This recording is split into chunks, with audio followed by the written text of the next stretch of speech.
Well, for many people, a timeshare may seem like the perfect option, having a vacation home available only when you really want it and not having the burden of worrying about it the rest of the year. But our next guest says that timeshares may not be all they're cracked up to be. We are happy to be joined by one of our favorite Money Matters guests, Dave Ramsey, radio host of the Dave Ramsey Show. He joins us now from Tennessee. Dave, thanks for being here today. Well, thanks. It's good to be with you. Now, I know so many people who have either had timeshares or do have timeshares, my grandmother being one of them as well, and it seems like they don't always use it. Do you think that timeshares are a good investment or a bad investment? I think they're a crummy investment, and I recommend to my listeners never to buy a timeshare. And the reason is real simple. It's not an investment. An investment gives the idea that you could actually sell it. And you can't give the stupid things away once you own one of them. They're absolutely horrible. All you're doing is prepaying your hotel bill for the next 20 years right now in advance. And those of us that know anything about money know you'd be better off to put that money in an investment, and the investment would produce enough to pay your hotel bill. Yeah, and it certainly does lock you in, as my grandmother found out. Now, is this true for everyone, do you think, or do you think that some people may love a timeshare and that might be the way to go for them?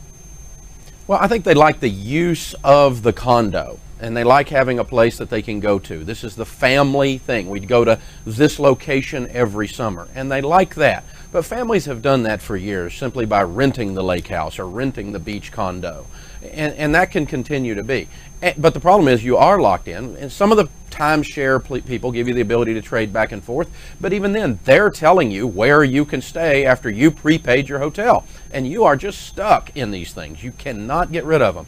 Of the people that call the Dave Ramsey Show, I would say we have a 98% dissatisfaction with them, and they can't get rid of them. They paid $14,000, $15,000, $20,000. They're paying payments on them, and it's a mess in their lives. Why do you think it's so difficult to get rid of these things, and how do you go about it? I mean, is there any way to sell them?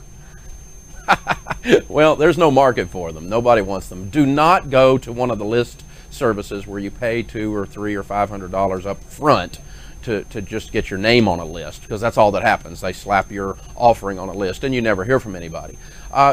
Basically, we found a couple of things that work sometimes. I can't give you a lot of hope, but one is you can donate your timeshare to a charity, and the IRS says you can get a $5,000 tax write-off for doing that. And you may not be able to get anywhere near $2,000 or $3,000 for your timeshare, and it'd save you that on your taxes to donate it. So donating it is one possibility. The other possibility is we've had some luck going back to the company that is selling the timeshares, offering that sales manager who is told not to sell used units, but offering him to sell it we'll sell our unit at half and we'll pay you double commission.